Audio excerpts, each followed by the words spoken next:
দর্শক আমন্ত্রণ যমুনার বিশেষ আয়োজন ডক্টর সলকন অনুষ্ঠানে আপনাদের স্বাস্থ্য বিষয়ক নানা প্রশ্ন আর সেসবের তাৎক্ষণিক সমাধান নিয়ে আমাদের এই আয়োজন। আমাদের এই আয়োজনে থাকছেন দেশ বরেণ্য আর আধুনিক চিকিৎসা বিজ্ঞানের দক্ষ চিকিৎসকরা। আজ আমাদের আলোচনার বিষয় হার্টের ব্লক ও চিকিৎসা। আলোচনার জন্য আমাদের সঙ্গে অতিথি হিসেবে আছেন ডাক্তার মোহাম্মদ আতিকুর রহমান, হৃদরোগ বিশেষজ্ঞ, জাতীয় হৃদরোগ ইনস্টিটিউট ও হাসপাতাল। বিশেষজ্ঞ চিকিৎসকের পরামর্শ পেতে ফোন করুন 0298240552 এই নম্বরে। পুরো অনুষ্ঠান জুড়ে আপনাদের সাথে আছে আমি ডাক্তার আবু সাইদ শিমুল। দর্শক, আমাদের জীবনযাপন, খাদ্যাভ্যাস বিভিন্ন কারণে কিন্তু এখন দেখা যাচ্ছে সকলের মধ্যে হার্টের ব্লকের পরিমাণ অনেকখানি বেড়ে গিয়েছে এবং আমাদের জন্য সুখবর হচ্ছে এটার আধুনিক চিকিৎসা কিন্তু বাংলাদেশেই সম্ভব। কিন্তু কী কী লক্ষণ দেখলে আমরা বুঝতে পারবো যে আমাদের হার্টে ব্লক হয়েছে, এটার চিকিৎসা কী বা এর থেকে বাঁচার উপায় কী, এই সব বিষয় নিয়ে আমরা আলাপ করবো। আমাদের সাথে অতিথি হিসেবে আছেন ডাক্তার মোহাম্মদ আতিকুর রহমান। আপনাকে স্বাগত আমাদের অনুষ্ঠানে। আপনাকে ধন্যবাদ। যে আসলে প্রথমেই আমরা আসলে জানতে চাইছি যে এখন সাধারণভাবে তো অনেকেই বোঝেন যে আমার হার্টে ব্লক হয়েছে, তা সাধারণ আপনাদের ডাক্তারি ভাষায় নিশ্চয়ই এটার অন্য নাম রয়েছে, কিন্তু আমরা প্রথম দিকে আসলে জানতে চাইছি যে হার্টের ব্লক যদি কারো হয়ে থাকে এটার লক্ষণ কী কী কী লক্ষণ থেকে একজন মানুষ হয়তো প্রাথমিকভাবে বুঝতে পারবে যে হয়তো আমার কিছু সমস্যা হয়েছে, আপনাদের মতো বিশেষজ্ঞের কাছে যাওয়া উচিত। জি, ধন্যবাদ আপনাকে। খুব গুরুত্বপূর্ণ একটি প্রশ্ন করেছেন।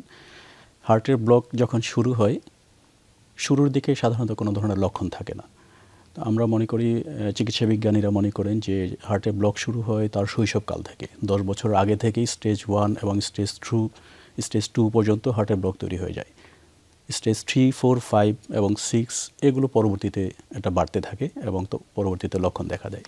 স্টেজ 4, 5 এবং 6-এর আগ পর্যন্ত কোনো ধরনের কোনো লক্ষণ দেখা দেয় না।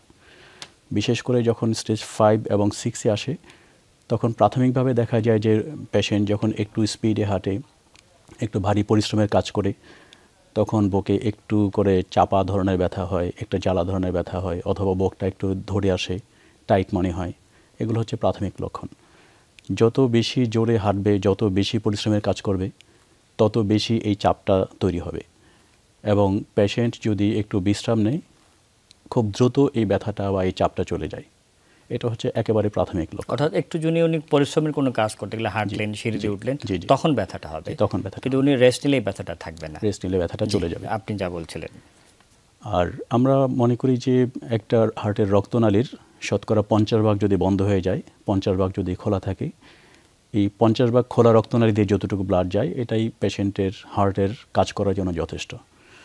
অন অ্যাভারেজ 70%-এর বেশি যদি ব্লক হয়ে যায় কোনো একটা রক্তনালীর, তখনই শুধুমাত্র এই লক্ষণটা দেখা দেয়। আচ্ছা, তার আগ পর্যন্ত হয়তো একটা মানুষ জানবেই না তার যে ব্লক রয়েছে। সাধারণত তার আগ পর্যন্ত কোনো লক্ষণ দেখা দেয় না। অবস্থাভেদে, বিশেষ করে যখন সবচেয়ে বড় রক্তনালীর গোড়ার দিকে যদি 50% বা তার বেশি ব্লক হয়, তখন কখনো কখনো লক্ষণ দেখা দিতে পারে।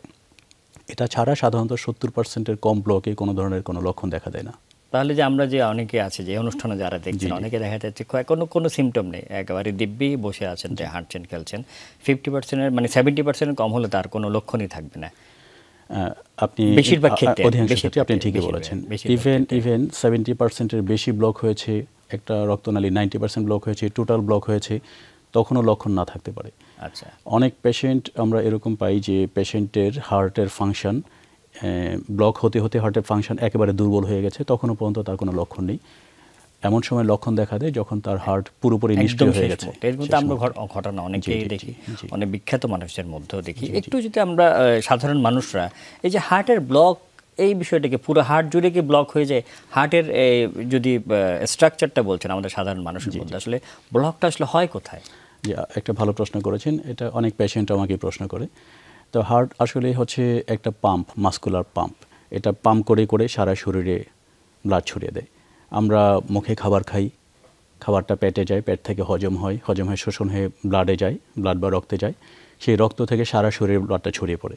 তো আমার ব্রেন খাবার পায় ব্লাড থেকে, আমার কিডনি খাবার পায় ব্লাড থেকে, লিভার খাবার পায় ব্লাড থেকে, হার্ট নিজেও খাবার পায় ব্লাড থেকে। তো আমাদের বডি, আমরা যখন ঘুমাই তখন আমাদের পুরো বডি নিষ্ক্রিয় থাকে, ব্রেন নিষ্ক্রিয় থাকে, পেশিগুলো নিষ্ক্রিয় থাকে, কিন্তু হার্ট কন্টিনিউয়াসলি কাজ করে যাচ্ছে।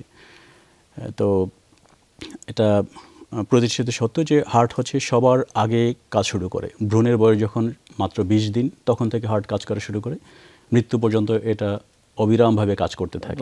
ঘুমের সময় তার কোনো রেস্ট নেই অ্যাকচুয়ালি। তো হার্ট যে কাজ করে, হার্টের নিজেরও খাওয়ার দরকার। হার্টের তিনটা ছোট ছোট চিকন তিনটা রক্তনালীর মাধ্যমে হার্ট খাবার পেয়ে থাকে এবং এই কাজগুলো করে থাকে। ব্লক বলতে হচ্ছে এই তিনটা রক্তনালীর জাস্ট ভিতরে ময়লা জমে জমে পাইপটা চিকন হয়ে যায়, রক্তনালী চিকন হয়ে যায়। এই রক্তনালী বিষয়ে আমরা বিস্তারিত আলাপ করব। একজন দর্শককে আমরা অনেকক্ষণ ধরে অপেক্ষায় রেখেছি, ওনার ফোন কলটি নিয়ে নিতে চাইছি। দর্শক, আপনি কে বলছেন, কোথা থেকে বলছেন, আপনার নাম এবং বয়স বলে প্রশ্নটি করুন। দর্শক, আমরা শুনতে পাচ্ছি, আপনার নাম এবং বয়স বলে প্রশ্নটি করুন। জি দর্শক। আসসালামু আলাইকুম। ওয়ালাইকুম আসসালাম। জি, আমরা শুনতে পাচ্ছি। আমি বলছি, আমি নোয়াখালী লক্ষ্মীপুর থেকে বলছি। আমার নাম মোহাম্মদ আলম। আমার ওয়াইফের হার্টের সমস্যা, মানে হার্ট একটা ব্লক আছে। আমি তো টাকার অভাবে হার্টটা ব্লকটা চিকিৎসা করতে পারি না। ঢাকা আপনি হৃদরোগ হাসপাতালে নিয়েছি, ওইখানে ডাক্তার দেখাইছি। আমরা এক সপ্তাহ মতন ছিলাম ওইখানে। একটু যদি বলতেন, আমরা আপনার স্ত্রীর বয়স এবং তার কোনো ডায়াবেটিস বা হার্টের আমরা বলি প্রেশার অন্য কিছু রয়েছে কিনা, এবং ইকো যদি আপনার সামনে থাকে সেই রিপোর্টটা একটু যদি পড়তে পারেন কিনা। জি, ওনার ডায়াবেটিস আছে, ওনার কিডনিতে একটু সমস্যা আছে, ইনফেকশন আছে, প্রস্রাবে ইনফেকশন আছে ওনার। জি, আর কতটুক ব্লক বা কি হয়েছিল একটু ডাক্তার আতিকুর রহমান, আপনার যদি কোনো প্রশ্ন করার থাকে। জি, আপনার ওয়াইফের কয়টা রক্তনালীতে ব্লক বলেছেন? একটা স্যার। কত পার্সেন্ট ব্লক কিছু বলেছেন? জি, বাম পাশের ইয়াতে একটা ব্লক ওখানে বলছে স্যার, ওইখানে আমরা পরীক্ষা দিয়েছি, স্যার বলছে একটা ব্লক একটা পড়ছে, এখানে একটা ব্লক আছে। কত পার্সেন্ট ব্লক, এটা কি কিছু বলেছে আপনাকে বা রিপোর্টে লিখে? স্যার এটা এমনি বলো না, এমনি বলছে যে অপারেশন করানো লাগবে। আচ্ছা, 3 লক্ষ টাকার মতন লাগবে। একটা ব্লকের জন্য অপারেশন সাধারণত আমরা করতে বলি না। একটা ব্লক অধিকাংশ ক্ষেত্রেই অন অ্যাভারেজ আমাদের 60 to 70% পেশেন্টরা সাধারণত ওষুধের উপরই থাকে। বাকি পেশেন্টদের ক্ষেত্রে হয়তো বা রিং লাগতে পারে। একটা ব্লকের জন্য আমরা সাধারণত অপারেশন করতে বলি না। আর আপনার পেশেন্টের ক্ষেত্রে রিং লাগালে উপকার হবে কিনা সেটাও আপনার ডক্টর আসলে অ্যাসেস করবে। অপারেশন বলতে আপনাকে কি বলেছে বা আপনি কি বুঝতে পেরেছেন একটু ক্লিয়ার করতে হবে। ওটাকে রিং, আমার মনে হয় যে জাতীয় হৃদরোগ ইনস্টিটিউট আসলে, আপনি তো হৃদরোগ ইনস্টিটিউটে রয়েছেন, সেক্ষেত্রে যেটা হয় যে একটা তো হচ্ছে আপনারা অ্যাসেস করলেন, যদি আপনার সাধারণভাবে যেটা বলে যে রিং লাগানো, সেটা যদি প্রয়োজনীয় হয়, সরকারের তো এখন বিভিন্ন ধরনের আমরা বলবো সাবসিডি রয়েছে এইসবের জন্য। এবং ওরা যদি একটা ব্লক যে পরিমাণ টাকার কথা বললো 3,50,000 টাকা, এটা এই প্রসঙ্গে যেহেতু একটু চলে আসলে এটা আমরা পরবর্তীতে আলাপ করবো। আসলে কত অল্প খরচে কি করা যায়, আমাদের আলোচনার মধ্যে এই বিষয়গুলো সবগুলি আসবে। আমরা ওনার প্রশ্নটার উত্তর নিশ্চয়ই আপনি দিয়ে ফেলেছেন যে আপনার হৃদরোগ ইনস্টিটিউটে যদি আসেন আপনারা নিশ্চয়ই ওনাকে সেবা দিবেন। আপনার অবস্থা বুঝে হয়তো নাও লাগতে পারে, লাগলে কি অবস্থা সেটা নিশ্চয়ই একটা আমরা ব্যবস্থা করবেন। আপনি হৃদরোগ ইনস্টিটিউটে আসেন, আমি ওখানে আছি। জি, এত খরচ হবে না। জি, আমরা খুব সুন্দরভাবে আপনি আসলে আমরা ব্লকটা বোঝার চেষ্টা করছিলাম যে রক্তের, আমরা তো রক্ত যেটা হৃৎপিণ্ড সারা শরীরে দিয়ে রক্তের নিজেরও আসলে পুষ্টি প্রয়োজন, সেই পুষ্টি নিয়ে সকল কিছু নিয়ে আমরা আলাপ করবো একটি বিরতির পর। দর্শক, অনুষ্ঠান এই পর্যায়ে নিয়ে নিচ্ছে একটা ছোট্ট বিরতি, সাথেই থাকুন। বিরতির পর ডক্টর সলকল অনুষ্ঠানে আপনাদেরকে আবারও স্বাগত জানাচ্ছি। আজকে আমাদের সাথে অতিথি হিসেবে আছেন ডাক্তার মোহাম্মদ আতিকুর রহমান, এবং আমরা আলাপ করছি হার্টের ব্লকের এবং এর চিকিৎসা নিয়ে। আমরা খুব সুন্দরভাবে আপনি হার্টের ব্লকটা বোঝাচ্ছিলেন যে কোন কোন জায়গায় বা এটার ব্লক হয় বা হার্টের নিজেরও আসলে পুষ্টি দরকার, এটাই যদি খুব সংক্ষেপে বলতেন। তো তিনটা রক্তনালীর যে কোনোটাতে ব্লক হতে পারে, তিনটাতে ব্লক হতে পারে। অর্থাৎ হার্টকে যে তিনটা রক্তনালী দিচ্ছে সেটা তিনটাতে হতে পারে বা যে কোনো একটাতে হতে পারে। তো একটা মনে করেন যে ডান পাশের নালীটাতে ব্লক তৈরি হলো, তাহলে ডান পাশের নালীটা যে পেশিটাকে রক্ত সাপ্লাই দিত, সরবরাহ করত, সেই অংশটা ঠিকমতো কাজ করতে পারবে না। তো ওই পেশেন্ট যখন একটু স্পিডে হাঁটবে বা জোরে কাজ করবে, ভারী কাজ করবে, তখন হার্টকেও অনেক বেশি পাম্প করতে হয়। কিন্তু বাড়তি পাম্প করার জন্য প্রয়োজনীয় বাড়তি অক্সিজেন, বাড়তি ব্লাড হার্টের ওই অংশটা পাবে না, ফলে ওই অংশটাতে ব্যথা হবে। আচ্ছা, খুব সুন্দরভাবে বলছেন। এই যে কোনো পরীক্ষা নিরীক্ষার মাধ্যমে যে হার্টের ব্লক হলো সেটা নির্ণয় আপনারা কীভাবে করেন আপনার কাছে যখন যায়? আমরা পরীক্ষার মধ্যে হচ্ছে প্রথম পরীক্ষা হচ্ছে ইসিজি, তারপর আমরা ইকো পরীক্ষা করি। ইকো পরীক্ষায় বোঝা যায় হার্টের কোনো পেশির কোনো অংশটা কি দুর্বল হয়ে গেছে কিনা বা পুরো হার্ট দুর্বল হয়ে গেছে কিনা, হার্টের পাম্পিং ফাংশন, পাম্পিং অ্যাবিলিটি কতটুকু আছে, কত পার্সেন্ট আছে, এটা বোঝা যায়।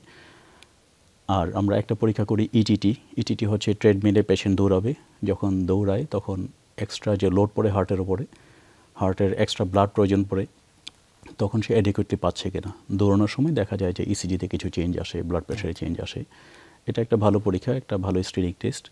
আর কনফার্ম করার জন্য অবশ্যই অ্যানজিওগ্রাম করতে হবে। আচ্ছা, এই যে বলেন যে ইটিটি, ইকো এবং এনজিওগ্রাম এগুলিকে মোটামুটি অ্যাভেলেবেল রয়েছে বাংলাদেশের জেলা শহরগুলোতে। ইসিজি এবং ইকো অলমোস্ট সব জায়গায় অ্যাভেলেবল। ইটিটি হয়তো সব জায়গায় অ্যাভেলেবল না, সরকারি হাসপাতালগুলি থেকে আছে, বিভাগীয় পর্যায়ে। বিভাগীয় পর্যায়ে অবশ্যই আছে। আচ্ছা, এই যে আপনারা তো লক্ষণগুলো দেখলেন, পরীক্ষা নিরীক্ষা করলেন, চিকিৎসা আসলে কিভাবে করেন? চিকিৎসার ক্ষেত্রে প্রথম কথা হচ্ছে যে লাইফস্টাইল মডিফিকেশন করতে হবে। আমি একটু অন্যভাবে বলছি, হার্টের ব্লক ধরা পড়লে কি আসলে রিং পরাতে হবে বা বাইপাস করা লাগবে? না, খুব ভালো প্রশ্ন করেছেন। সাধারণত দেখা যায় যে হার্টের ব্লক যাদের আছে তাদের শতকরা 5 to 10% পেশেন্টের হয়তো রিং বা বাইপাস লাগছে। বাকি 90 to 95% পেশেন্টই আসলে মেডিসিনে থাকছে, বিভিন্ন ধরনের লাইফস্টাইল মডিফিকেশনে থাকছে বা ওষুধ খাচ্ছে। অনলি 5 to 10% পেশেন্টের আসলে রিং বাইপাস এগুলো লাগছে। আচ্ছা, এই যে আপনি এই লাইফস্টাইল মডিফিকেশনের কথা বললেন, আবার বললেন যে একটু খাবার দাবারের বিষয়গুলো, এটা যদি একটু বিস্তারিত আমাদের দর্শকদের বলতেন। সাধারণত হার্টের ব্লক তৈরি হওয়ার জন্য কতগুলো ঝুঁকি বা আমরা বলি রিস্ক ফ্যাক্টর দায়ী। তার মধ্যে সবচেয়ে শক্তিশালী রিস্ক ফ্যাক্টর হচ্ছে ডায়াবেটিস, যেগুলো কন্ট্রোল করা যায়। তার মধ্যে হচ্ছে ডায়াবেটিস 1 নম্বর, 2 নম্বর হচ্ছে স্মোকিং, ধূমপান, 3 নম্বর হচ্ছে প্রেশার, 4 নম্বর ডিসলিপিডিমিয়া বা কোলেস্টেরল, ব্যাড কোলেস্টেরল যেগুলো আছে, ব্যাড চর্বি। আরও কিছু ফ্যাক্টর আছে যেটাকে আপনি চাইলেও প্রিভেন্ট করতে পারবেন না, যেমন বংশগত কিছু বিষয় আছে বা আমরা বলি জেনেটিক ফ্যাক্টরস। তারপর আছে বয়স একটা বিষয়, জেন্ডার এটাও একটা বিষয়। পুরুষ রোগীদের হার্টে ব্লক বেশি হয় নারীদের তুলনায়, এবং পুরুষ রোগীদের একটু আর্লি ব্লক তৈরি হয় নারীদের বয়সের তুলনায়। তো এগুলো আপনি চাইলেও চেঞ্জ করতে পারবেন না।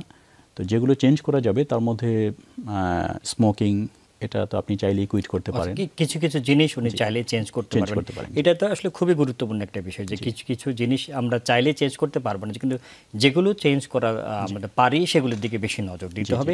এই যে বিষয়গুলো নিয়ে আমরা বিস্তারিত আলাপ করবো একটি বিরতির পর। দর্শক, অনুষ্ঠানে এই পর্যায়ে নিয়ে নিচ্ছে একটা ছোট্ট বিরতি, সাথেই থাকুন। বিরতির পর ডক্টর সলকন অনুষ্ঠানে আপনাদেরকে আবারও স্বাগত জানাচ্ছি। আজকে আমাদের সাথে অতিথি হিসেবে আছেন ডাক্তার মোহাম্মদ আতিকুর রহমান, এবং আমরা আলাপ করছি হার্টের ব্লক এবং এর চিকিৎসা নিয়ে। আপনি সুন্দরভাবে আসলে বলছিলেন যে লাইফস্টাইল কিছু জিনিস আমরা চাইলেই পরিবর্তন করতে পারি, যেহেতু দেখা যাচ্ছে কিছু জেনেটিক ফ্যাক্টর, বংশে কারো হার্ট অ্যাটাক হিস্ট্রি রয়েছে, সেসব ক্ষেত্রে আসলে আমরা সম্ভব না কিছু করার। কিন্তু লাইফস্টাইল মডিফিকেশন বা অন্য কী জিনিস আসলে আমরা চাইলেই পরিবর্তন করতে পারি? 1 নম্বর হচ্ছে আপনি চাইলেই ধূমপান বন্ধ করে দিতে পারেন। 2 নম্বর হচ্ছে যদি ডায়াবেটিস থাকে সেটা নিয়ন্ত্রণ করতে হবে। আমরা বলি যে খালি পেটে ব্লাড সুগার 6 মিলিমোল, ভরা পেটে ব্লাড সুগার 8 মিলিমোল, আর আমরা একটা HbA1c পরীক্ষা করি, সেটা 7% নিচে রাখতে হবে। এটা তাহলে আপনার হার্টের ব্লকের ঝুঁকিটা অনেকাংশে কমে আসবে। ব্লাড প্রেশারটা নিয়ন্ত্রণ রাখতে হবে। ব্লাড প্রেশারের টার্গেট এক এক পেশেন্টের জন্য এক এক রকম। আমরা অন অ্যাভারেজ 140/90 মিলিমিটারের নিচে রাখি, কারো ক্ষেত্রে 120/170। এটা ডক্টর ডিসাইড করবে কার জন্য কোনটা অপটিমাম ব্লাড প্রেশার। চর্বির মাত্রাটা অবশ্যই নিয়ন্ত্রণ করতে হবে। আমাদের শরীরে যে কোলেস্টেরলটা থাকে, যে ব্যাড চর্বিটা থাকে, তার 2/3 67% অ্যারাউন্ড বডিতে তৈরি হয়, আর 1/3 হচ্ছে আমরা খাবারের মাধ্যমে পাই। সুতরাং আপনি যদি স্ট্রিক্ট কন্ট্রোল করেন তাহলেও আপনার বডিতে 2/3 অর্থাৎ 67% কোলেস্টেরল তৈরি হচ্ছে। সেই জন্য আপনাকে কোলেস্টেরল ওষুধ খেতে হবে। আচ্ছা, যদি আপনার হার্টের ব্লকের ঝুঁকি অনেক বেশি থাকে বা হার্ট অ্যাটাক হয়ে থাকে বা ব্লক হয়ে থাকে, তাহলে আপনাকে অবশ্যই উচ্চ মাত্রার চর্বি কমানোর ওষুধ খেতে হবে। আচ্ছা, এই যে আপনারা বললেন যে অনেক সময় খাবার দাবারও কন্ট্রোল করতে হবে। খাবার দাবারের মধ্যে অনেক পেশেন্ট আছে যারা হার্টের ব্লকের কথা শুনে সব মিট, ফিশ সব খাওয়া বন্ধ করে দেয়। আসলে সেটাও না, আপনার ব্লক প্রিভেন্ট করতে হবে, আবার আপনার পুষ্টিরও দরকার আছে। তো আপনি পুষ্টিহীন হয়ে আসলে রোগ প্রতিরোধ করতে পারবেন না। সেক্ষেত্রে দেখা যাবে যে ব্লক কিছুটা প্রিভেনশন হবে, কিন্তু অন্য ডিজিজগুলো আপনাকে আবার পেয়ে বসবে। তো খাসির মাংস, গরুর মাংস এগুলো খাওয়া অ্যাবসলিউটলি নিষিদ্ধ না। আপনি মিট খেতে পারবেন, জাস্ট ফ্যাটটা ট্রিম করে, ফ্যাটটা বাদ দিয়ে আপনি সলিড মিটটা খেতে পারবেন। আমরা বলি যে দিনে একটা ডিম কুসুম সহ খাওয়া যাবে, অতটুকু পুষ্টি আপনার জন্য দরকার। যদি এর চেয়ে বেশি ডিম খেতে হয়, আমরা বলবো যে শুধু সাদা অংশটা খাবেন, কুসুমটা বাদ দিয়ে। 1 গ্লাস দুধ খাওয়া যাবে সর সহ। যদি বেশি দুধ খেতে হয় সেক্ষেত্রে আপনি সর বাদ দিয়ে খাবেন। আর ওজন কন্ট্রোল করতে হবে, সেটা আরেকটা ইম্পর্টেন্ট ইস্যু। আপনাকে ব্যায়াম করতে হবে। ব্যায়াম করলে শরীরের অনেকগুলো উপকারের সাথে সাথে হার্টের ব্লক, হার্ট অ্যাটাক এগুলোর ঝুঁকি কমে যাবে। আর এগুলোর সাথে যে রোগগুলো থাকে লাইক ডায়াবেটিস, প্রেশার, এগুলোর অনেকটুকু উপশম হবে। ব্যায়াম আপনাকে হার্টের জন্য উপকার করবে, আবার এটার সাথে আনুষঙ্গিক যে রোগগুলো বা অ্যাসোসিয়েটেড যে ডিজিজগুলো থাকে সেগুলোরও আপনার অনেকটুকু উপকারে আসবে। আচ্ছা, ব্যায়ামের কি আসলে এমন কোনো সময় রয়েছে কিনা? অনেকে দেখা যায় ভোরে উঠে ব্যায়াম করতে হবে বা এমন কিছু কি আছে কিনা? হ্যাঁ, একটা ভালো প্রশ্ন করেছেন। ব্যায়াম আমরা বলি যে প্রতিদিন 30 মিনিট, এক সপ্তাহে 150 মিনিট। প্রতিদিনই হাঁটতে হবে, নট লাইক দ্যাট। আপনি সপ্তাহে 150 মিনিট এমনভাবে হাঁটবেন যেন পরপর 2 দিন হাঁটা বাদ না পড়ে। আপনি অল্টারনেট ডেতে হাঁটতে পারেন। আমার টার্গেট হচ্ছে 150 মিনিটের বেশি হাঁটবো সপ্তাহে 150 মিনিট? সপ্তাহে 150 মিনিট, সকাল দুপুর রাত এটাতে কোনো প্রবলেম নেই। আপনার ব্যায়ামটাই বেশি ইম্পর্টেন্ট। তারপরেও যদি আপনার সকাল দুপুর রাত 3 বেলাতেই যদি আপনার এক্সারসাইজের যদি সুযোগ থাকে, সেক্ষেত্রে আমরা বলি যে বিকেলবেলা আপনি হাঁটবেন। কিন্তু বিকালে হাঁটতে গিয়ে যদি হাঁটা বন্ধ হয়ে যায়, সেটা হচ্ছে যে কোনো সময় সময়ই পাচ্ছেন না, সেজন্য হাঁটা হচ্ছে না। বিকেলেই বোধহয় হাঁটতে হয়, সেটা না। ইম্পর্টেন্ট হচ্ছে হাঁটা। আর যদি প্রেফারেবল টাইম হয় সেটা হচ্ছে বিকেলবেলা। আচ্ছা, খুব সুন্দরভাবে আসলে বলছেন। একটু আপনি প্রথম অংশ বলেছিলেন যে এনজিওগ্রামের কথা, আমি একটু এই বিষয়ে একটু জানতে চাইছি যে এনজিওগ্রাম করলে কি হার্টের ব্লক ভালো হয়ে যায় কিনা? একটা খুবই ভালো প্রশ্ন করেছেন। এটা অনেক পেশেন্টের, ইভেন অনেক ডাক্তারদেরও এটা নিয়ে একটু ভ্রান্তি রয়েছে। এনজিওগ্রাম হচ্ছে টোটালি একটা পরীক্ষা, একটা অ্যাবসলিউটলি একটা পরীক্ষা। এনজিওগ্রাম দিয়ে বোঝা যাবে যে ওই পেশেন্টের ব্লক আছে কি না, ব্লকটা কনফার্ম হয়ে যাবে আদৌ ব্লক আছে নাকি নাই, 1 নম্বর। 2 নম্বর হচ্ছে যদি ব্লক থাকে তাহলে একটা রক্তনালীতে ব্লক, নাকি 2টাতে ব্লক, নাকি 3টাতে ব্লক, এটা বোঝা যাবে। 3 নম্বর হচ্ছে ব্লকগুলো কতটুকু মারাত্মক, 5% ব্লক, 10% ব্লক, 70%, 90% ব্লক। অ্যাবসলিউটলি একটা পরীক্ষা, জি, এটা আসলে কোনো চিকিৎসা না। জি। আর ব্লকটা তাহলে রোগ ধরা পাবে। আর সেই সাথে হচ্ছে আপনার এই ব্লকের যদি ব্লক থেকে থাকে সেটার জন্য কি আপনার ঔষধ যথেষ্ট, নাকি রিং লাগবে, নাকি বাইপাস লাগবে, এইটার ডিসিশনটা আপনি এনজিওগ্রামের পরে আপনি ক্লিয়ার হতে পারবেন। তাহলে এটা অ্যাবসলিউটলি একটা পরীক্ষা। এটা দিয়ে রোগ কনফার্ম করা যাবে, রোগের সিভিয়ারিটি অ্যাসেসমেন্ট করা যাবে, এবং এটার চিকিৎসাটা কি হবে সেটার একটা নির্দেশনা আপনি বুঝতে পেরেছি। ডাক্তার মোহাম্মদ আতিকুর রহমান, এতক্ষণ আমাদের সাথে থাকার জন্য আপনাকে অসংখ্য ধন্যবাদ। আপনাকে ধন্যবাদ। দর্শক, আসলে যেমনটি আসলে উনি বলছিলেন যে লাইফস্টাইল মডিফিকেশন, উনি খুব সুন্দরভাবে বলছেন যে হাঁটা, চর্বিহীনভাবে আসলে খাবারটা গ্রহণ করা। সবাইকে যে একেবারে মাংস বাদ দিয়ে দিতে হবে, ডিম বাদ দিতে হবে তা না, পরিমিত অংশ খাওয়া যাবে, চর্বিটা বাদ দিয়ে এবং সরটা বাদ দিয়ে দুধটা আপনি কিন্তু খেতেই পারেন, কারণ সুষম পুষ্টিরও আপনার কিন্তু প্রয়োজন রয়েছে। কিন্তু সব কিছু আমরা আসলে দেখা যাচ্ছে অনেকেই জানি, কিন্তু সময় মতো মানি না। এমন সময় আমরা এটা মানি যখন আর কিছু করার থাকে না, কারণ ওনাদের মধ্যে বিশেষজ্ঞের কাছে যখন আমরা যাই তখন দেখা যাচ্ছে হার্টের অনেকটুকু অংশে ব্লক হয়ে গিয়েছে। সুতরাং জটিলতায় পড়ার আগে থেকে আমাদের সাবধান হতে হবে, নিয়ম মেনে চলতে হবে, তাহলে আমরা ভালো থাকবো, আমাদের পরিবারও ভালো থাকবে, আমরা সকলে সুস্থ থাকি। এই কারণে আজকের মধ্যে বিদায় নিচ্ছি। আল্লাহ হাফেজ।